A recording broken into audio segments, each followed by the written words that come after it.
Hi everyone, welcome back. So we have now finally finished our Marion Keys Wolf Sisters series video. I hope you enjoyed all of those. Watermelon went up a couple of weeks ago now, and yeah, I personally really enjoyed doing them, so I hope you enjoyed watching them as well. And today we've got something slightly different, another book haul, because my box of stories, my next box of stories book has finally arrived, and I went into a bookshop the other day and it did not go well. Bought 2 new books as well, so I thought I'd show you those. I should not be allowed in bookshops, I just buy books. I have so many books to read, it's unbelievable, and I feel like I'm in a bit of a reading slump at the moment because I've been reading one book for like the last couple of months, which is why I've been doing the Wolf Sister series, because I just haven't read any new books. I've been on the same book for a while now, so nothing to do with the book. The book's really good. I don't know, I'm just in a bit of a reading slump. So yeah, I'll get through these books of stories now. So let's open it up and see what we have this time. So I'm still on the fiction box because it's the cheapest and I couldn't figure out how to change it, and I do enjoy fiction. I'm just hoping, like, I've linked it up to my Goodreads for this next lot, so I'm hoping that this round of books won't be so heavy, because oh my god, the last ones, they were quite, like, they were all really good and really interesting, and I possibly, as I said in my last box of stories video, I wouldn't have, should have brought some scissors to do this.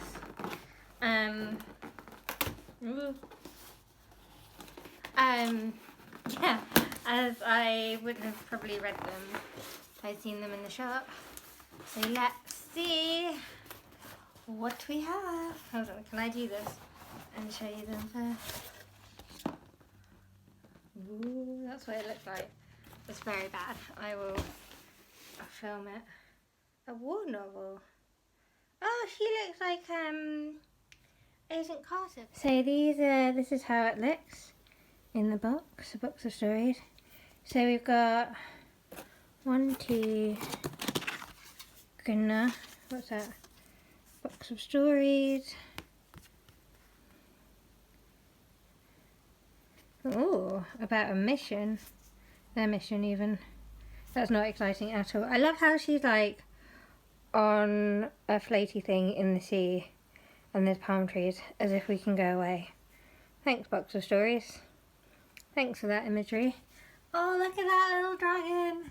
So cute. So I really like the box of stories mission. So 77 million books in the UK are destroyed every year. 83% of those books are pulped before they've even been read. Box of stories want to save these amazing books. Every box I get 4 amazing books, and I discover 4 new incredible authors. So let's have a look. Book number 1, Estoril, a war novel. Oh gosh, I'm never author's surname. Dejan Tiago Stankovic. I'm not sure what I want to say that's Polish or Eastern European, so I'm very sorry. My pronunciations are horrible. I was intrigued by a novel that would combine my interest in Serbia and Portugal. Serbia. I wasn't expecting to unearth the real gem, but as soon as I started reading, I knew I had chanced upon something very special. Ooh!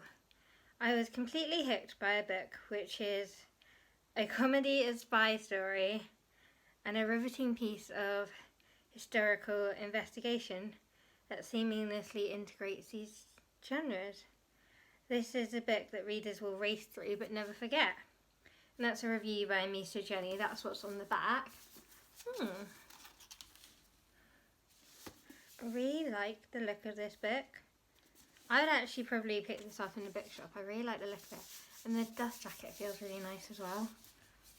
So, set in a luxurious grand hotel just outside Lisbon at the height of the Second World War, Estoril is a delightful and poignant novel about exile, divided loyalties, fear and survival. The hotel's guests include spies, fallen kings, refugees from the Falklands, Nazis, American diplomats, and stateless Jews. Portuguese secret police broodingly observe the visitors, terrified that the country's neutrality will be compromised. The novel seamlessly fuses the stories of its invented characters with appearances by historical figures. I mean, I would still say it's quite heavy as it's about the war, but it definitely sounds like a bit lighter and a bit better. I read some books years ago now. Can't even remember what they were called. God, it must have been a good 10, 11 years ago now, about, they were set in the war as well, about like a group of singers and actors and people in the arts who'd ended up serving in the war in various ways. So yeah, so far so good. This looks really good. Oh, this looks a bit heavy. And I'm purely judging it by the cover, which you should never do, as we know. A Good Enough Mother by Bev Thomas. That's it. That does look a bit ominous, doesn't it? The tap in the water. Ooh, it looks a bit ominous. I think it's going to be a bit ominous. I'm like an overfull bathtub, drip, drip, drip. I feel heavy with the weight of it, as if one small request will send me sloshing and spilling out all over the floor. I'm not making excuses, there are no excuses, but my state of mind on the day I first meet Dan Griffiths cannot be denied. Ooh, the most dangerous lies are the ones we tell ourselves. Hey, Dr. Ruth Hartland is the director of a highly respected trauma therapy unit. She is confident, capable, and excellent at her job, but she is finding it hard to maintain her equilibrium. Today she is preoccupied by her son Tom's disappearance. Oh no. So when a new patient arrives at the unit, a young man who looks shockingly like Tom, she is floored. As a therapist, Ruth knows exactly what she should do in the best interests of her client, but as a mother, she makes a very different choice, a decision that will have profound consequences. Ooh. Well, that does sound more interesting than I thought it would be, but maybe not quite as dark, but it does sound quite dark. Another dark one. Oh well. Maybe I'll read that if we ever have another heatwave in the UK. Maybe it's a good book to read during the summer, during a heatwave when it's not so dark outside. But yeah, it does still sound good. I'm really intrigued by what happened to her son. Asylum by Marcus Lake. Look how ditty this book is, it's tiny. And I like the cover. Is it like stone or marble or rock? I'm not sure. It looks a bit like it's trying to be, I guess, worn away rock or something. Barry James is detained. Look, that's in bold at the top. God, blimey. In a quarantine facility in the blistering heat of the Great Karoo. Where's the Great Karoo? God, this shouldn't test my geography. Here he exists in two worlds. The unforgiving reality of his incarceration and the lyrical landscape of his dreams. He has cut all ties with his previous life. His health is failing. He has given up all hope. All he has to cling to are the meanderings of his restless mind. The daily round of pills and the journal he reluctantly keeps as testimony to a life once lived. And then there's an opportunity to escape. I'm intrigued. Ooh, look at the inside. It's all black. Okay, again, it does sound quite heavy, but it sounds more like less heavy, like less death, I think, is involved. An escape. So we do like an escape story. So that should be quite interesting. I think that'll be quite good. Less heavy than the other one. Oh, Just the Two of Us by Jo Wilde. What if the one you least want to be stuck with is the one you're married to? Oh no. Oh no, look, I really actually like the cover of that. It's all yellow and like birds in a cage, and now I get why they're in the cage. But it looked really hopeful to begin with. One day Books of Stories will send me like a light-hearted read. One day I'll change to... Julia and Michael Marshall have been married for 34 years. They've stayed together through thick and thin, through better and worse, and for the last few years it has mostly been worse. Oh God. That's a good way to step up, to set the book up, isn't it? For the last few years it's mostly been worse. Blimey. They sleep in separate beds, live at opposite ends of their house, and exchange approximately 10 words a week. That sounds good. That sounds like aristocrats in the old days living separate lives. As their 35th wedding anniversary approaches, Julie realises something. She doesn't want to pretend anymore. Divorce papers at the ready. She's just about to have the talk, in capital letters, with Michael, when everything changes. Oh, this is interesting. Lockdown begins and Julie and Michael face the greatest terror they can imagine. Uninterrupted time with one another. Isolated in their house, they wonder how they will ever survive the coming weeks. But when stripped of all distraction and forced to meet eyes across the dinner table, could it be that Julie and Michael might find their way back to where they first began? Oh, that's interesting. I think this must be the first book I've come across that's got any kind of relation to COVID in it. This must have been printed really, really recently. Oh, that sounds good. I'm intrigued by this one. And it feels like it's going to have a happy ending. So maybe a box of stories is listening to my Goodreads and picking up on things in there. Interesting. Well, I will try and start working my way through these and let you know. Like I said, I'm in a bit of a reading slump at the moment. I don't really know why. So I do think I'm going to change up this channel and try and do some other videos for you as well. But I just feel like my life is really boring. I don't do anything interesting. I'm not even going into the office at the moment.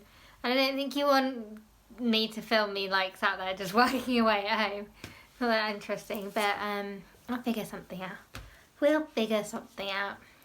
So, as I said, I've also been to the bookshop. I primarily went in to try and get the newest Essex With Museum book, which has just come out this last month. But they didn't have it, so I had to order it in.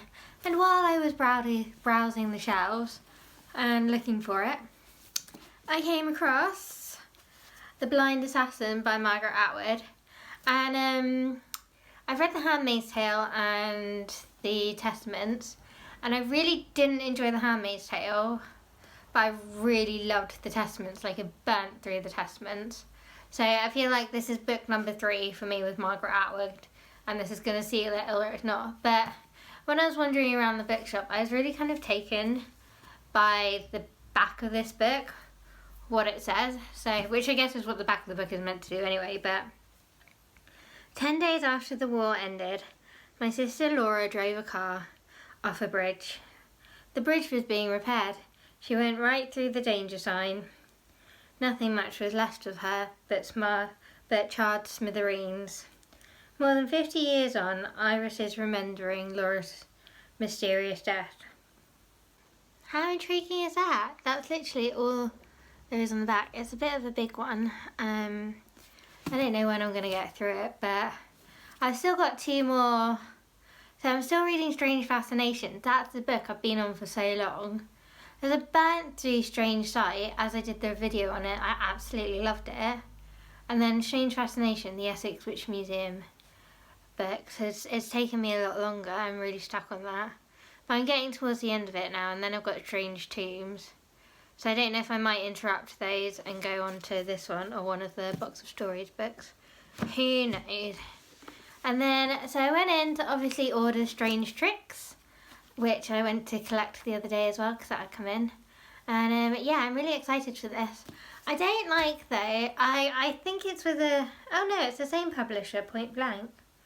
I thought it was a different publisher, that's why they changed the cover art. It's cool cover art, but the cover art before was so good. It was really interesting and it kind of told you bits about what the story would be. I don't know, I just thought it was really interesting, really cool. And now this one just looks different, it's not the same. I don't like it. Point Blank, Sid Moore, I don't like it. Telling you that now, I do not like it. So I'll read you the back of this because I haven't even looked at the back of it. I don't even know what's happening in this because I'm still 2 books behind. So, an Essex With Museum Mystery. When an unexpected visitor arrives at the museum, Rosie Strange and Sam Stone must investigate a mystery close to home. Unearthing a series of abductions, oh God, they follow breadcrumb clues into the depths of a wood in which there lurks something far scarier than Hansel and Gretel. It's not long before Rosie is discovering something rather strange. Ooh. I wonder if that's all there is. Oh, it says better left dead. Can you see that at the bottom? Better left dead. I wonder, because I haven't read Strange Teams yet, but in Strange Fascination, Rosie still doesn't think she has any kind of, I guess, powers out of the ordinary, but she is investigating kind of Ethel Rose a little bit more. And I haven't got to the end of that, so I wonder if by strange trick she realises that she's got that clairvoyant or some sort of similar gifts to her grandmother. And God, I wonder if Sam and Rosie actually get together in this. Because my friend who sent me the book, she thinks that Sam's maybe not entirely human, which is interesting. I hadn't thought of that before. And that he's using glamour on her. I don't know. It's interesting. I'm looking forward to finding out if I ever finish Strange Fascination. So that's it, guys. That is my little mini book haul. Or it's quite a big book haul, 6 books. So expect me to start on these books in the next couple of months. And yeah, as I go through them, I'll do reviews on them as always. Hope you're all well, and I will see you next week for, hopefully, a review of Strange Fascination. Fingers crossed I actually finish it. I'm so close.